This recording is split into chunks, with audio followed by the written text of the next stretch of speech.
موضوع الدرس في أحوال السعداء من النساء آخر سورة التحريم تفسير ابن كثير. الحمد لله رب العالمين والصلاة والسلام على أشرف الأنبياء وسيد المرسلين سيدنا محمد وعلى آله وأصحابه أجمعين.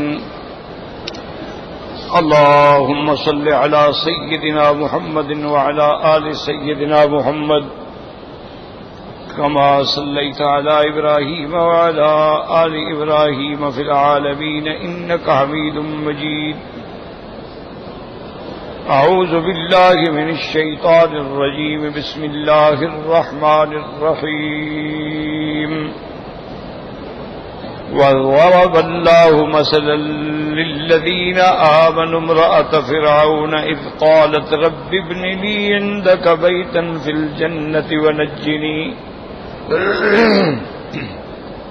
ونجني من فرعون وعمله ونجني من القوم الظالمين.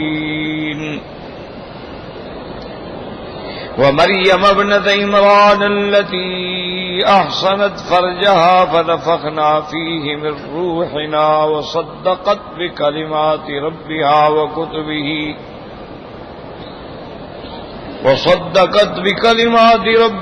وكتبه وكانت من القانتين. قال المؤلف والمفسر رحمه الله تعالى أدام النفع بعلومه وعلومكم في الدارين آمين إلى أن قال. وقال ابن جرير حدثنا إسماعيل بن حفص الأيلي قال حدثنا محمد بن جعفر عن سليمان التيمي عن أبي عثمان النهدي عن سلمان قال كانت امرأة فرعون تعذب في الشمس فإذا انصرف عنها أزلتها الملائكة بأجنحتها وكانت ترى بيتها في الجنة. ثم رواه عن عبيد بن محمد المحاربي عن أسباط بن محمد عن سليمان التيمي به. اب مفسر رحمت اللہ علیہ تفسیر فرماتی ہیں ان آیات کی کہ ابن جریر رحمت اللہ علیہ نے اس سند کے ساتھ ابی عثمان النہدی عن سلمان سے یہ ذکر فرمایا ہے قال کانت امرأۃ فرعون تعذب فی الشمس کہ فرعون کی بیوی جو ہے وہ اللہ کے راستے میں عذاب دی جاتی تھی اور اسے دھوپ میں ڈالا جاتا تھا. فَإِذَا انصرف عنها اور جب وہاں سے فرعون ہٹ جاتا اذلتها الملائکۃ باجنحتها اللہ کے فرشتے جو ہیں اپنے پروں سے اس پہ سایہ کر دیتے. وَكَانَتْ تَرَى بَيْتَهَا فِي الْجَنَّةِ اور اسی حالت میں اللہ تبارک و تعالی نے اس کے لیے سارے پردے ہٹا دیے، وہ اپنا گھر جو ہے جنت میں اس کو دیکھ رہی ہوتی تھی. ثم قال ابن جریر حدثني يعقوب بن إبراهيم قال حدثنا ابن علية عن هشام الدستوائي قال حدثنا القاسم بن أبي بزة قال كانت امرأة فرعون تسأل من غلب فيقال غلب رب موسى وهارون فتقول آمنت برب موسى وهارون عليهما السلام. فأرسل إليها فرعون فقال انظروا أعظم صخرة تجدونها فإن مزت على قولها فألقوها عليها وإن رجعت عن قولها فهي امرأتي. فلما أتوها رفعت بصرها إلى السماء فأبصرت بيتها في الجنة فمزت على قولها وانتزعت روحها وألقيت الصخرة على جسد ليس فيه روح فقولها رب ابن لي عندك بيتا في الجنة. قالت العلماء اختارت الجار قبل الدار وقد ورد شيء من ذلك في حديث مرفوع وَنَجِّنِي مِن فِرْعَوْنَ وَعَمَلِهِ اے خلصنی منہ فإنی ابرأ الیک من عملہ ونجنی من القوم الظالمین. وهذه المرأة هي آسیۃ بنت مزاحم رضی اللہ عنہا. ابن جریر رحمت اللہ علیہ نے اس سند سے قاسم ابن ابی بزہ کی روایت سے یہ واقعہ ذکر فرمایا ہے کہ بی بی آسیہ امرأۃ فرعون جب اس عذاب کے امتحان میں تھی تو وہ پوچھا کرتی تھی کہ من غلبہ، کون غالب آیا، کیونکہ موسیٰ علیہ السلام کا مقابلہ ہو گیا نا جادوگروں کے ساتھ. تو اب بی بی پوچھتی من غلب، فقال غلب رب موسیٰ و ہارون. وہ کہتے کہ اللہ تبارک و تعالیٰ کی ذات موسیٰ علیہ السلام کے رب جو ہیں انہوں نے کامیابی حاصل فرما لی. فتقول آمنت برب موسیٰ و ہارون. تو بی بی نے کہا کہ میں بھی موسیٰ اور ہارون کے رب پر ایمان لاتی ہوں. فارسل الیہا فرعون. اب فرعون نے اپنے لوگوں کو حکم دیا کہ جاؤ دیکھو، انظروا الی اعظم صخرۃ تجدونہا، ایک بہت بڑا پتھر اٹھا کے لے آؤ. فإن مضت علی قولہا، اگر وہ اپنے اسلام پہ اور دین موسیٰ پہ قائم رہے تو پتھر اس کے اوپر ڈال کے اس کو ختم کر دیا جائے.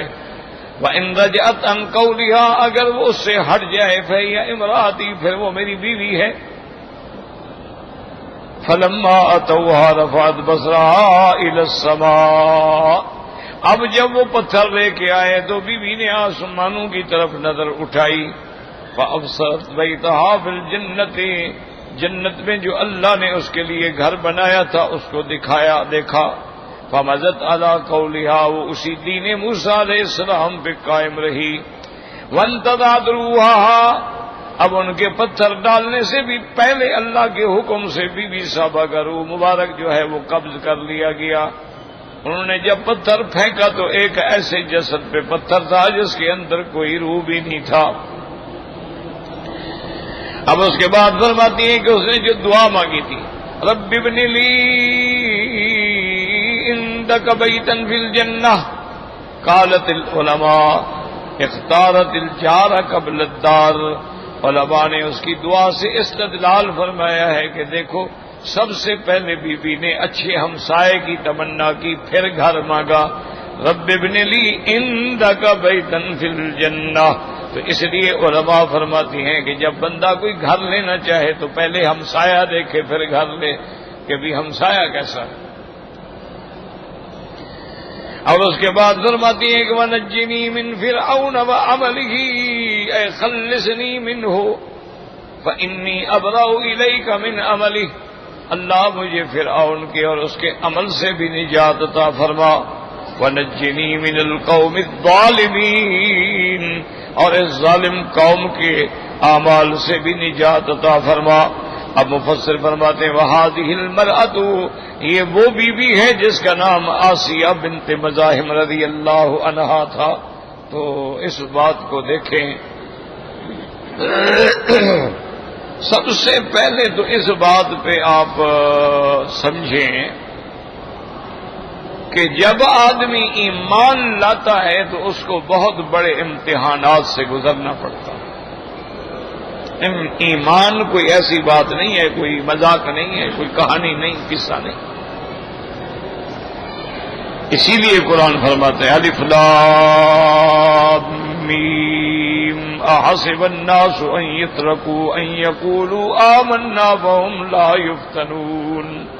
اللہ نے فرمایا کیا یہ لوگ گمان کرتے ہیں کہ ایمان لائیں گے ان کی آزمائش نہیں ہوگی؟ آزمائش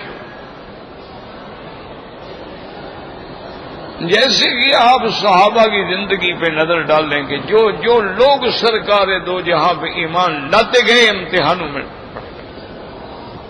عظیم امتحان. تو اسی طرح بی بی آسیہ جب ایمان لے آئیں تو ان پر بھی امتحان آیا اور ظلم اور تشدد کے پہاڑ ٹوٹے. کیونکہ فرعون کے لیے تو یہ موت تھی نا، اس کے گھر کے اندر جو ہے ایک آدمی اس کی خدائی کو نہیں مانتا، تو یہ کوئی معمولی بات تو نہیں تھی نا. کہ اپنے گھر کے اندر اللہ نے ایک آدمی پیدا کر دیا ہے جو چیلنج کر رہا ہے کہ میں تمہیں نہیں مانتی. اور اس کے بعد دیکھیں کہ بی بی صاحبہ نے، اب دیکھیں یہ نہیں ہوتا کہ اس وقت بی بی صاحبہ نے کلمہ شریف پڑھا تھا، وہ تو بیچاری جانتی نہیں تھی کلمہ کیا ہے. اس کا تو کلمہ پڑھنے سے، لیکن علماء نے لکھا ہے کہ جب آدمی کوئی بھلائی کا کام کرتا ہے نا تو اللہ اس کو بدلہ دیتے ہیں. اسی طرح علماء نے لکھا ہے کہ جب آدمی کو صحبت صالح اختیار کر لے تو اللہ اس کو انعام دیتے ہیں. تو سب سے پہلے تو یہ وہی بیوی ہے نا جس نے موسیٰ علیہ السلام کو بچپن میں دیکھا جب صندوق میں بند آ گئے، صندوق کھولی گئی، اندر موسیٰ علیہ السلام تھے. تو سارے محل میں شور ہو گیا، فرعون بھی آ گیا، یہ کیا بات ہے، کہاں سے صندوق آئی، کون بچہ ہے، کیسے آ گیا؟ اور یہ تو وہ سال تھا جس میں بچوں کو قتل کیا جاتا تھا، یہ بچہ زندہ کیسے رہ گیا؟ تو یہی بی بی تھی جس نے کہا قرۃ عین لی ولک، کہ اس بچے کو کچھ نہ کہو، یہ میری آنکھوں کی بھی ٹھنڈک ہے اور تیرے آنکھوں کی بھی ٹھنڈک ہے. تو بدبخت کہنے لگا کہ اما انا ولا، میری آنکھوں کی کوئی ٹھنڈک نہیں. تو علماء نے استدلال کیا کہ جب اس نے نبی کو اپنی آنکھوں کی ٹھنڈک قرار دیا تو اس پہ اللہ نے اس کو انعام دیا اور فرعون محروم ہو گیا. جیسا کہ صحیح حدیثوں میں ہے کہ سرکار دو جہان رحمت دو عالم نے اسی مکہ مکرمہ میں نماز میں جب سورۃ والنجم کی تلاوت کی، اور بات بھی ظاہر ہے کہ مقام اللہ کا کعبہ ہو، کلام اللہ کا ہو اور پڑھنے والے حضرت محمد مصطفیٰ ہوں صلی اللہ علیہ وسلم، تو وہ سما کیا ہوگا؟ جب آپ نے تلاوت کی اور پھر سورت بھی والنجم ہو، تو حضور جب سجدے میں گئے تو جو مشرکین کھڑے تھے نا، جو کافر کھڑے تھے، ان پر بھی اتنا اثر ہوا قرآن کی ان آیات کا، وہ بھی سجدے میں گر گئے.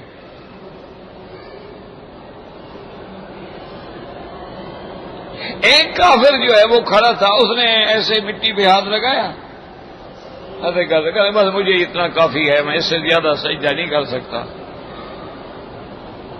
یعنی تکبر کیا کہ باقی سب کافر جو تھے وہ تو بے ساختہ سجدے میں گر گئے، لیکن امیہ جو تھا اس نے صرف ہاتھ لگایا اور ایسے کر دیا، کہ بس کہتا ہے مجھے یہی کافی ہے، میں نہیں سجدہ کرتا. اب اللہ کی شان دیکھیں کہ جو کافر سجدے میں گر گئے تھے سارے مسلمان ہوئے، اور جس نے تکبر کیا تھا وہ کفر کی حالت میں قتل ہوا بدر میں، اس کو اسلام نصیب نہیں ہوا. کیوں؟ اس نے اکڑ دکھائی تو آگے جہنم ہمیشہ کے لیے. اسی طرح علماء نے قرآن سے استنباط کیے ہیں. یاد رکھو یہ علماء کا کام ہوتا ہے جن کو اللہ پاک نے صرف بصارت نہیں بصیرت بھی دی ہوتی ہے، اور جن کے سینوں کو قرآن کے لیے کھول دیا ہو.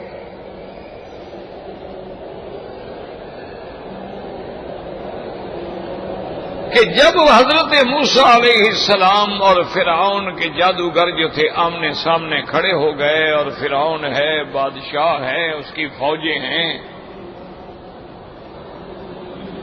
اور بہت بڑا اہتمام ہے، اور ہزاروں کی لاکھوں کی تعداد میں مخلوق ہے، اور ادھر تو ایک موسیٰ علیہ السلام اور ہارون علیہ السلام دو بھائی ہیں، ان کے ساتھ تو کوئی بھی نہیں ہے،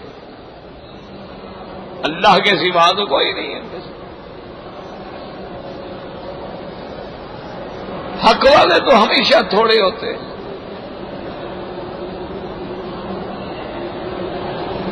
تو اب جب وہ سارے آمنے سامنے ہو گئے تو اب مقابلہ ہونا تھا.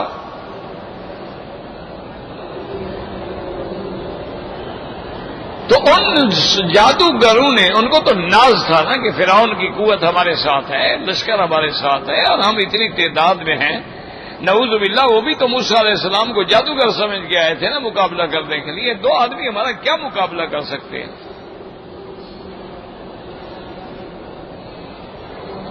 لیکن انہوں نے دیکھو یعنی ایک عجیب بات کی، کہنے لگے قالوا یا موسیٰ اما ان تلقی و اما ان نکون اول من القا. یہ ادب کی بات تھی، نیاز مندی کی بات تھی، ورنہ تو ان کا تو تکبر کا مقام. انہوں نے کہا موسیٰ علیہ السلام آپ پہلے ڈالیں گے اپنا معجزہ یا اپنا جادو دکھائیں گے یا ہم پہل کریں؟ ان کو پوچھنے کی کیا ضرورت تھی؟ لیکن ان کے دل میں احترام آیا، انہوں نے احترام کیا کہ جی آپ پہلے ڈالیں گے یا ہم اپنا جو شعبدہ ہے یا جو ہے دکھائیں. کہا بل القوا، آپ نے فرمایا نہیں تم پہل کرو.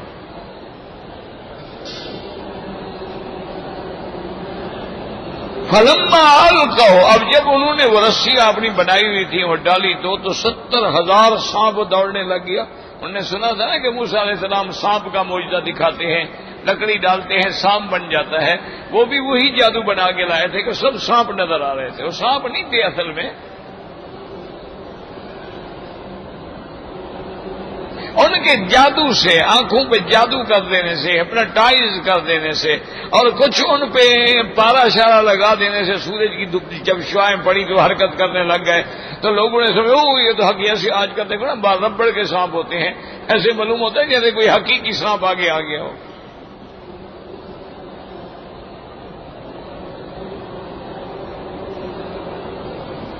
اب انہوں نے جب اپنا زور دکھا دیا تو حضرت موسیٰ علیہ السلام نے قال موسیٰ ما جئتم به السحر ان اللہ سیبطلہ. جو تم جادو لے کے آئے ہو میں جادوگر نہیں ہوں، میں اللہ کا پیغمبر ہوں، میں کلیم اللہ ہوں. مجھے اللہ نے اپنی نبوت اور رسالت کے لیے منتخب فرمایا ہے. یہ جو تم جادو دکھا رہے یہ باطل ہے اور باطل کا کام مٹ جانا ہے، یہ مٹ جائے گا.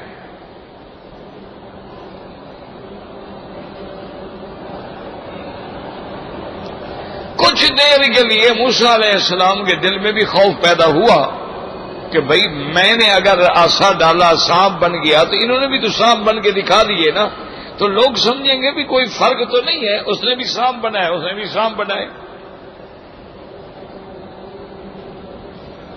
بھئی دونوں میں کوئی خاص فرق تو نظر نہ آیا نا جی. موسیٰ علیہ السلام کا تو ایک سانپ ہوگا، یہاں تو 70,000 سانپ سڑک پہ دوڑ رہے ہیں. تو تھوڑا سا موسیٰ علیہ السلام کی طبیعت میں فطرت انسانی کا تقاضا تھا کہ خوف پیدا ہوا. اللہ نے فرمایا وَأَوْحَيْنَا إِلَىٰ مُوسَىٰ أَنْ أَلْقِ عَصَاكَ. اللہ نے فرمایا ہم نے پھر وحی بھیجی کہ موسیٰ علیہ السلام کیوں گھبراتے ہو، اپنا عصا پھینکو.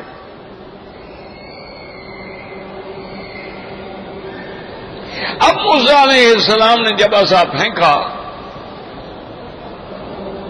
فَإِذَا هِيَ تَلْقَفُ مَا يَأْفِكُونَ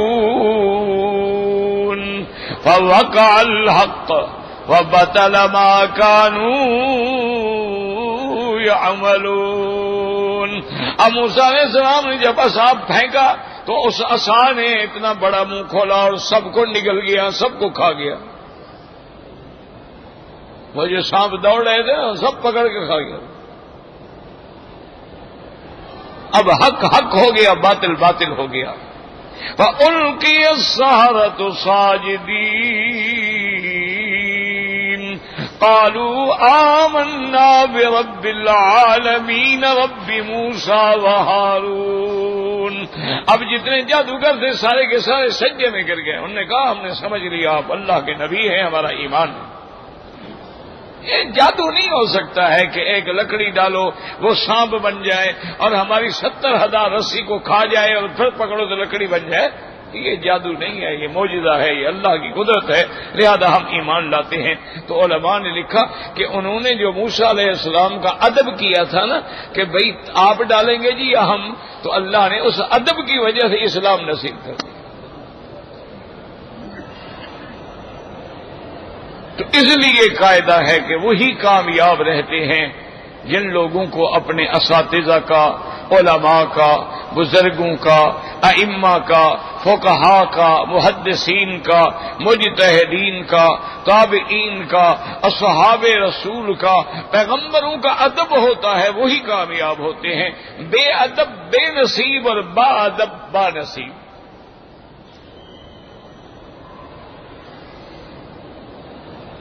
اسی لیے علماء کا محاورہ ہے کہ الدین کلھا ادب، دین ہے ہی ادب کا نام۔ اگر آپ کے دل میں کسی کا ادب نہیں ہے،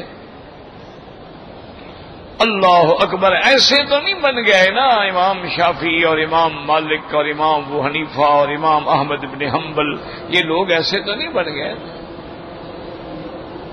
یعنی امام شافعی رحمت اللہ علیہ جیسے آدمی فرماتے تھے من علمنی حرفا، جس نے مجھے ایک حرف بھی پڑھایا ہو، وَأَنَا لَهُ عَبْدٌ، میں اس کا عبد ہوں، چاہے مجھے بیچ دے اور چاہے خدمت کروائے۔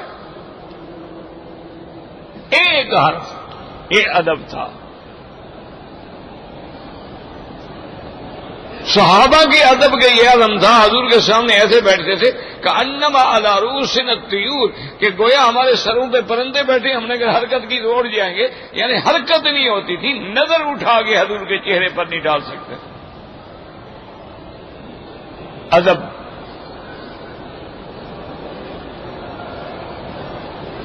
اور اسی کو اللہ نے علم سے بھی نوازا اور فضل سے بھی نوازا اور مقامات علیہ سے بھی نوازا، جنہوں نے اپنے بزرگوں کا ادب کیا۔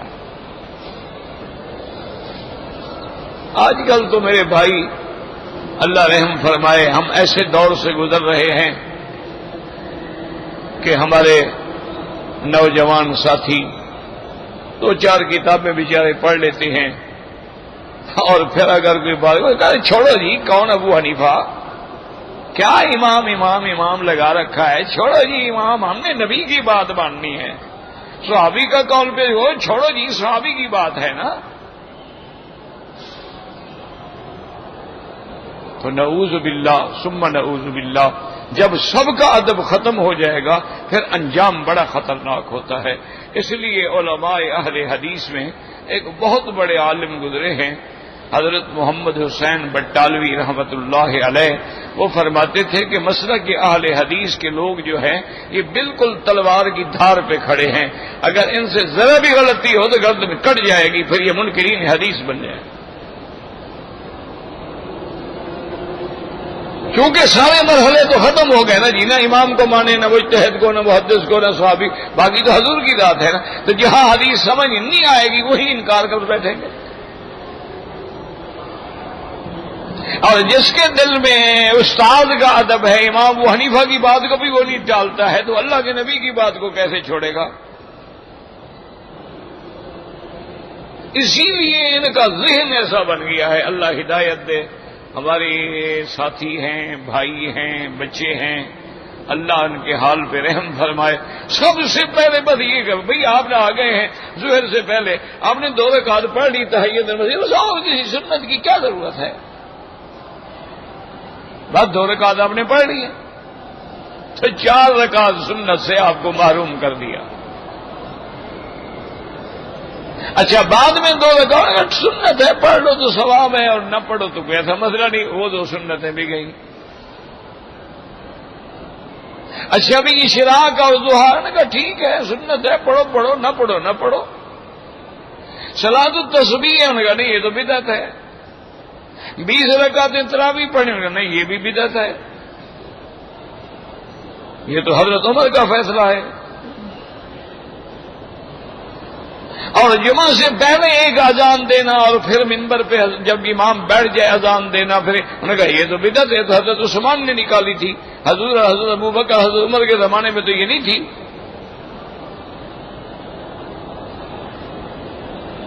اب انجام کیا ہوگا آپ خود سوچ لیں، دین سے آدمی ہٹتا جائے گا ہٹتا جائے گا ہٹتا جائے گا۔ دعا کریں اللہ ان کو ہدایت دے، اور بڑی محنت کر رہے ہیں بیچارے، اپنی طرف سے وہ کوشش کر رہے ہیں کہ ہم دین پہ چلیں، لیکن یہ نہیں سمجھ رہے کہ ہم دین کو نقصان پہنچا رہے ہیں۔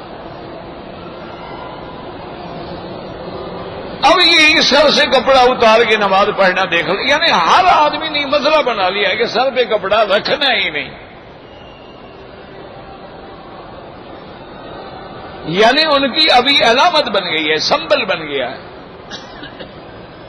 حالانکہ یاد رکھو، سرکار دو جہاں، رحمت دو جہاں نے ماں سوائے احرام کے ساری زندگی کبھی سر ننگا کر کے نماز نہیں پڑھی۔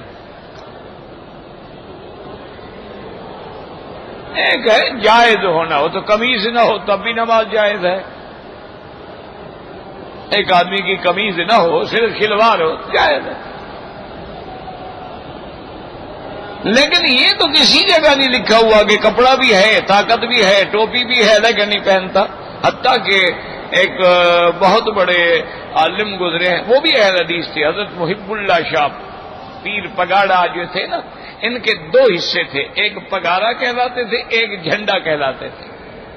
یعنی کہ ان کے خاندان میں ایک چاچے کی اولاد کو جھنڈا دیا گیا، علم دیا گیا، اور ایک کو پگ پہنائی گئی، تو پگ والے پگ وارا پگارا بن گئے اور جھنڈے والے جھنڈا کہلائے۔ پیرا جھنڈا، پیرا پگارا۔ تو وہ بھی پیرا جھنڈا فیملی سے تھے، بہت بڑے عالم تھے اور اہل حدیث تھے۔ انہوں نے باقاعدہ رسالہ لکھا اور حضور کی ٹوپیوں کی ساری قسمیں لکھی ہیں کہ حضور کون کون سی ٹوپی مبارک پہنتے تھے، کس رنگ کی پہنتے تھے، اور چھوٹی پہنتے تھے، کبھی لمبی پہنتے تھے، کبھی کانوں والی پہنتے تھے، اور پگڑی مبارک آپ کون سی باندھتے تھے۔ رسالہ لکھا ہے انہوں نے، اور انہوں نے کہا ہے کہ آج تک دنیا کو ایک حدیث بھی ایسی نہیں ملی کہ حضور پاک نے بغیر کپڑے کے نماز پڑھائی ہو، لیکن نہیں مانتے۔ خیر چھوڑو جی، ہم کوئی محب اللہ کا کلمہ پڑھتے ہیں، انا للہ و انا الیہ راجعون۔ بھئی چلو جس کا کلمہ پڑھتے اسی کی حدیث دکھا دو کہ آپ نے بغیر کپڑے کے پڑھی ہو، اس کا انجام کیا ہو رہا ہے کہ لوگوں کے اندر انتشار پیدا ہو رہا ہے۔ ہر آدمی پریشان ہے کہ میری نماز صحیح ہے کہ نہیں ہے، اور کافر بیٹھے ہوئے مسکرا رہے ہیں کہ یار یہ اچھے مسلمان ہیں، 1400 سال گزر گئے، ان کا تو ابھی تک نماز پر بھی اتفاق نہیں ہوا ہے، تو باقی دین کی بات کیا کرتے ہیں یہ تو ابھی تک نماز پہ بھی لڑ رہے ہیں، یہ تو ابھی تک ہاتھ باندھنے پہ بھی لڑ رہے ہیں، یہ تو کتنا پاؤں کھلنے چاہیے اس پہ بھی لڑ رہے ہیں، یہ تو مسواک پہ بھی لڑ رہے ہیں۔ کہتے بھائی کیسا دین ہوا؟ تو یہ نتیجہ نکلتا ہے۔ وجہ کیا ہے؟ اور پہلے دور میں یہ ہوتا تھا کہ جب کوئی ایسی بات نظر آتی تھی نا اور آدمی کی سمجھ میں نہیں آتی تھی، تو اس لیے علماء کہتے ہیں کہ اگر کسی عالم کا، مجتہد کا، یا کسی ولی اللہ کا کوئی قول دیکھو سمجھ نہ آئے تو چپ کر جاؤ، ادب کرو، اعتراض نہ کرو۔ مجھے خود کو ایک دفعہ مسئلہ پیدا ہوا، طالب العلم جو ہے، ہم ہم مولوی تو ہے نہیں، عالم تو ہے نہیں، طالب ہیں، تو والد صاحب رحمت اللہ علیہ کے کتب خانے میں ایک کتاب تھی، اس کتاب میں حضرت حاجی امداد اللہ مہاجر مکی رحمت اللہ علیہ کے بارے میں کچھ احوال تھے۔ حضرت حاجی صاحب چونکہ تمام علماء دیوبند کے، اکثر علماء دیوبند کے پیر بھی تھے، تو اس میں انہوں نے ایک جگہ لکھا کہ معرفت باری تعالی برآں شخص حرام است کہ خود را از کافر فرہنگ بہتر دانند، کہ اس بندے کو کبھی اللہ کی معرفت حاصل ہی نہیں ہو سکتی جو اپنے آپ کو کافر سے اچھا سمجھے۔ اب یہ بات لکھی ہوئی اور میں طالب العلم نے پڑھا، نے کہا اچھی بات ہے، یعنی ہم اپنے آپ کو کافروں سے بھی گرا ہوا سمجھیں، کافر کو اچھا سمجھیں۔ ہم الحمدللہ مسلمان ہیں، کلمہ پڑھنے والے ہیں، اہل جنت ہے، وہ اہل جہنم ہے، اور مومن کافر کا کوئی مقابلہ ہی نہیں۔ یہ کیا لکھا ہے؟ والد صاحب رحمت اللہ علیہ زندہ تھے، تو عشاء کے بعد جب گھر آئے تو میں نے جلدی وہ کتاب نکالی اور میں نے کہا دیکھیں جناب، یہ تو آپ کے بزرگوں کے بھی پیر ہیں، آپ کے استادوں کے بھی پیر ہیں، یہ انہوں نے کیا لکھا ہے؟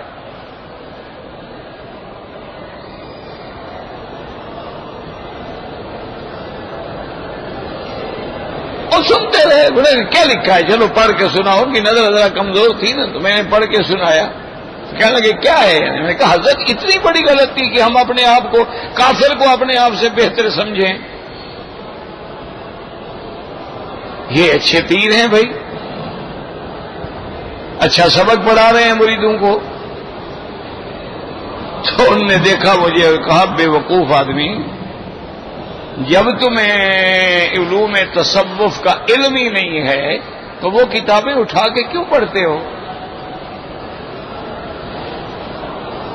تم مثلا ڈاکٹری نہیں جانتے, صرف کتابیں پڑھ کے علاج شروع کر دو تو انشاءاللہ پھر قبرستان ہی بنتے جائیں گے, اور کیا ہوگا.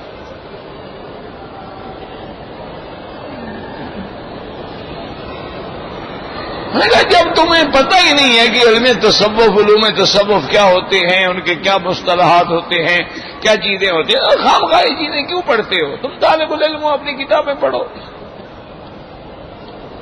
میں نے کہا جی وہ تو ٹھیک ہے, چلو آئندہ تو انشاءاللہ میں بھی نہیں پڑھوں گا, لیکن یہ جو پڑھ بیٹھا یہ تو دماغ میں اٹکا ہوا ہے نا. انہوں نے کہا بے وقوف, انہوں نے ٹھیک لکھا ہے. میں حیران ہو گیا, کیسے ٹھیک لکھا ہے حضرت؟ انہوں نے کہا اچھا بس تو تمہیں سمجھ نہیں آئے گی, پاگل ہو نا, بلوچ ہو, جاہل. تو انہوں نے کہا بات سنو, اللہ اس بات پہ قادر ہے کہ تمہیں کافر کر دے اور کافر کو مسلمان کر دے. اللہ کو قدرت ہے کہ نہیں؟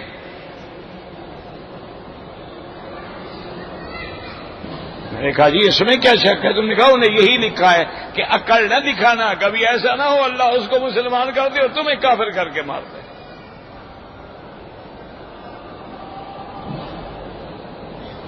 انہوں نے یہی بات لکھی ہے کہ سب سے پہلی منزل یہ ہے کہ اپنے نفس کو مارو, کہ میں ہر چیز سے گندا ہوں. جب اپنے نفس کو کچل ڈالو گے تو پھر تمہارے اوپر اللہ کی قدرت کے بھید کھلیں گے. اور جب تک تمہارے اندر وہ کھڑا ہے نا کہ میں اور آنا اور میں مولوی اور میں بزرگ اور میں جناب تفسیر اتنا عرصہ مکے میں پڑھاتا رہا, تو کیا ہو گیا؟ لوگ کہہ دیتے ہیں نا کہ جناب ہم تو 20 سال سے مکے میں رہتے ہیں. بدبخت ہو, ابو جہل کتنا عرصہ رہا؟ وہ تو پیدا ہی مکے میں ہوا, اس کو تو گھٹی بھی زمزم کی لگائی گئی, سیدھا جہنم گیا. صرف رہنا تو کام نہیں آئے گا, رہنے کے قابل بنو پھر کہو کہ ہم مکے مدینے میں رہتے ہیں. تمہارے اندر ایمان ہو, اعمال صالحہ ہو, حرمین کا ادب ہو, تمہارے اندر اللہ کے کعبے کا ادب ہو, تمہارے اندر مدینہ منورہ کا ادب ہو, روضہ رسول کا ادب ہو, تمہارے اندر جو ہے اولیاء اللہ کا ادب ہو, ائمہ محدثین فقہا کا ادب ہو, اور پھر مکہ مدینہ رہنا نصیب ہو, تو پھر شکر کرو. اگر آپ نے مکے میں رہ کے بھی سگریٹیں پینی ہیں اور داڑھی منڈوانی ہے اور رات کو جناب فلمیں دیکھنی ہے, تو اس سے بہتر ہے کہ دفع ہو جائے, نہ رہیں. مکے کی سرزمین کو تو اپنے خلاف گواہ نہ بنائے نا, کہ یہاں روز داڑھی منڈوا کے مکے کی زمین میں ڈال رہے ہو, تاکہ مکے کی نالیاں قیامت میں گواہی دیں گے مولا یہ اتنا بڑا بے حیا ہے, تیرے کعبے کا بھی شرم نہیں, محمد کے روضے کا بھی شرم نہیں. یہ تیرے نبی کی شکل بنانے سے بھی گھبراتا ہے, انگریز کی شکل بناتا ہے. اور نبی کا فرمان ہے من تشبہ بقوم فہو منہم, جو جیسا لباس جیسی شکل بنائے گا اللہ کی قیامت میں انہی کے ساتھ اٹھائے گا. تو اس لیے ہمیشہ یاد رکھیں کہ یہ مقام ادب ہے کہ اس بی بی نے ایک پیغمبر کا ادب کیا, پیغمبر کو سینے سے لگایا, پیغمبر کو چوم لیا, پیغمبر کو اپنے آنکھوں کی ٹھنڈک بنا لیا, اور پیغمبر کے بچپن کے لیے رات دن بی بی صاحبہ ان کی خدمت کے لیے وقف ہو گئی. اسی لیے حضرت موسیٰ کی زبان میں لکنت تھی نا کہ ایک دن فرعون جو ہے اس کو بھی پتہ نہیں کیسے خیال آ گیا دل میں, حضرت موسیٰ علیہ السلام کھیل رہے تھے نیچے, 2-2.5 سال کی عمر تھی, اس نے بھی اٹھا لیا موسیٰ علیہ السلام کو بیوی کو خوش کرنے کے لیے. موسیٰ علیہ السلام مارا تھپڑ اس کے منہ پہ, 2 سال کا بچہ, مارا تھپڑ جناب منہ پہ. اور جلدی جلدی اٹھا کہ لے جاؤ یہ وہی ہے جس نے میرے خلاف اٹھنا ہے. دیکھا انہوں نے کہا عقل کرو، بچہ ہے اس کو کیا پتا ہے. اور نے کہا نہیں مجھے تھپڑ مارا، میری داڑھی پکڑ لی اس نے. فرعون بھی داڑھی رکھتا تھا، آج مسلمان نہیں رکھتا.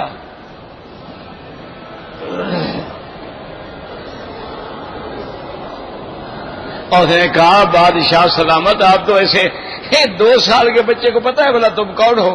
تمہاری داڑھی میں ہو چکے داڑھی کے اندر ہیرے جواہرات لگاتا تھا، گلے میں بھی ہیرے جواہرات پہنتا. اور نے کہا موتی چمکتے نظر آئے تو اس نے پکڑ لیا اور سمجھا کہ کھیلنے کی چیز ہے. نہیں یہ وہی بچہ ہے جس نے مجھے مارنا ہے.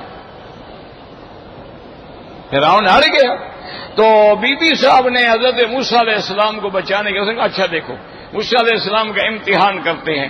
ایک بڑے لگن میں انگارے رکھ دو، ایک لگن کے اندر ہیرے جواہرات رکھ دو، اور موسیٰ علیہ السلام کو یہاں سے ہم چھوڑتے ہیں. دیکھیں جا کے وہ ہیرے اٹھاتا ہے یا انگارے اٹھاتا ہے. اگر وہ انگارہ اٹھا لیتا ہے تو پھر تمہارا اس کو عقل نہیں ہے نا. اور اگر انگارے نہیں اٹھاتا اور ہیرے اٹھاتا ہے، جواہرات اٹھاتے سمانے وہ سمجھدار ہے، اس نے پھر آپ کو جان کے مارا ہے. انہوں نے کہا ہاں یہ بات تو ٹھیک ہے. دیکھو نا بی بی کیسے بچاتی رہی، نبی پاک کی حضرت موسیٰ علیہ السلام کی کیسے حفاظت کرتی رہی. اب فرعون بادشاہ تھا، آرڈر دیا، فوراً رکھ دیے گئے. موسیٰ علیہ السلام کو تھوڑا دور کر کے چھوڑ دیا گیا. ہم موسیٰ علیہ السلام سیدھے ہیروں کی طرف جا رہے تھے. اللہ نے حکم دیا جبرائیل کو پھیرو موسیٰ علیہ السلام کو انگاروں کی طرف. تو موسیٰ علیہ السلام نے پکڑ کے موڑ دیا، اس نے فوراً انگارہ اٹھایا اور ایسے کہہ دو انہوں نے کہا دیکھا، اور کہا ہاں تم ٹھیک کہتی ہو، واقعی یہ وہ بچہ نہیں ہے.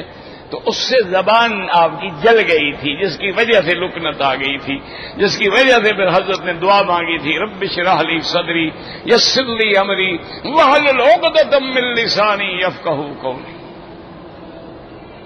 تو اللہ نے پھر موسیٰ علیہ السلام سے ادب اور پیار کرنے کا صلہ کیسے دیا کہ رب ابن لی عندک بیتا فی الجنہ ونجنی من فرعون وعمله ونجنی من القوم الظالمین.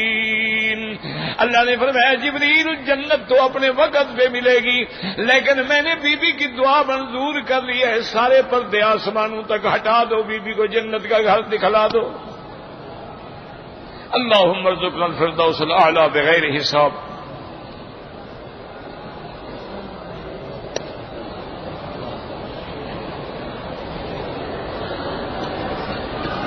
کہتے جی کہ میں 5 وقت کا نمازی ہوں، مجھے قطرے آتے ہیں منی کے قطرے نہیں ہوتے اللہ کے بندے. یہ تمہاری جہالت ہے. منی تو ہوتی ہے جب شہوت کے ساتھ نکلتی ہے، یہ تو مزی ہوتی ہے، ودی ہوتی ہے. اس کے لیے غسل کو ضروری نہیں ہے، صرف استنجا کر لیا کریں اور وضو کر لیا کریں بس. اور اگر کپڑا پر انڈر ویئر رکھ لیں پھر ہر نماز کے لیے نیا وضو کریں اور اس کے بعد اس کو دھو ڈالیں.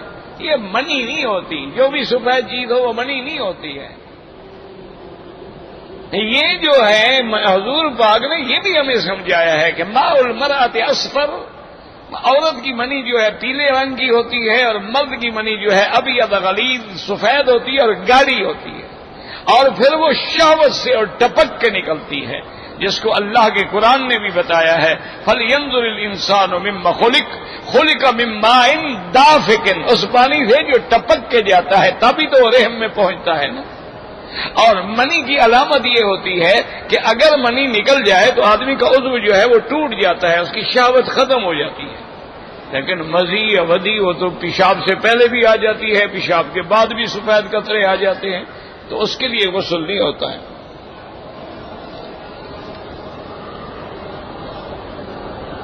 کہتے کہ روزہ کتنی عمر میں رکھنا؟ 10 سال سے روزہ رکھنا بچوں کو شروع کرائیں، بالغ ہونے کے بعد تو فرض ہو گیا. ویسے تو تعلیم 7 سال سے بھی آپ دے سکتے ہیں. اور اگر سفر ہے اور سفر میں مشقت ہے تو سفر جو ہے وہ تقریباً علماء احناف کے نزدیک تو 48 میل شرعی ہے، یعنی تقریباً 78 کلومیٹر. تو اس میں روزہ نہ رکھے تو معاف ہے. لیکن آج کل کون سا سفر ہے یار، گاڑی بھی ایئر کنڈیشن، بسیں بھی ایئر کنڈیشن، بلا وجہ رمضان کا روزہ کیوں چھوڑ دو؟ ویسے اجازت ہے، نہ رکھو گناہ نہیں ہے، بعد میں قضا کرو گے، لیکن بعد میں جب قضا کرو گے وہ دن رمضان کا تو نہیں ہوگا نا، یہ برکت کہاں ملے گی؟ کہتے جی موت سے ڈر کیوں لگتا ہے؟ بالکل جب آگے کچھ تیاری نہ ہو تو ڈر تو لگے گا۔ اگر آدمی کو پتا ہو یہ گھر ویران ہے اور اندر جن ہیں، بھوت ہیں، بلائے ہیں، سانپ ہیں، ڈر لگے گا نہیں لگے گا؟ اگر پتا ہو کہ میرے لیے اندر بستر بچھے ہوئے ہیں، پھول ہیں، خوشبوئیں ہیں، راحت، تو اگر آخرت آپ بنا لو گے تو کوئی ڈر نہیں لگے گا۔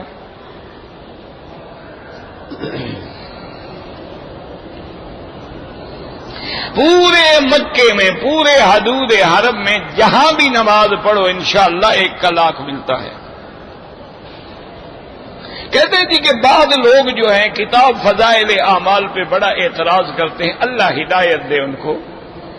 اتنا تو مہربانی کرو نا کہ فضائل اعمال میں جو روایات ہیں، جو حدیثیں ہیں، جو واقعات ہیں، یہ تو دیکھو کہ ان بزرگوں نے خود لکھے ہیں یا کسی اور کتاب سے نقل کیے ہیں۔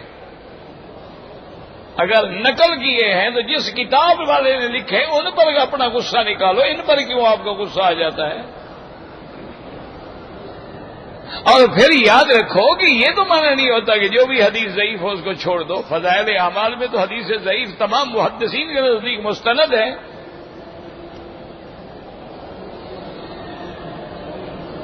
شیخ الحدیث کی زندگی، اللہ کے بہت بڑے عالم تھے، محدث تھے، بزرگ تھے، انہوں نے حدیث پاک کی شروحات لکھی ہیں، ساری زندگی دین کی خدمت کی ہے، اللہ ان کی مزار پہ کروڑوں رحمتیں نازل فرمائے۔ ربنا تقبل منا انك انت السميع العليم وتب علينا انك انت التواب الرحيم اللهم اجعل لنا وللمسلمين من كل هم فرجا ومن كل ضيق مخرجا ومن كل بلاء عافية صلى الله تعالى على خير خلقه سيدنا محمد وعلى آله وصحبه أجمعين اللهم صل على سيدنا محمد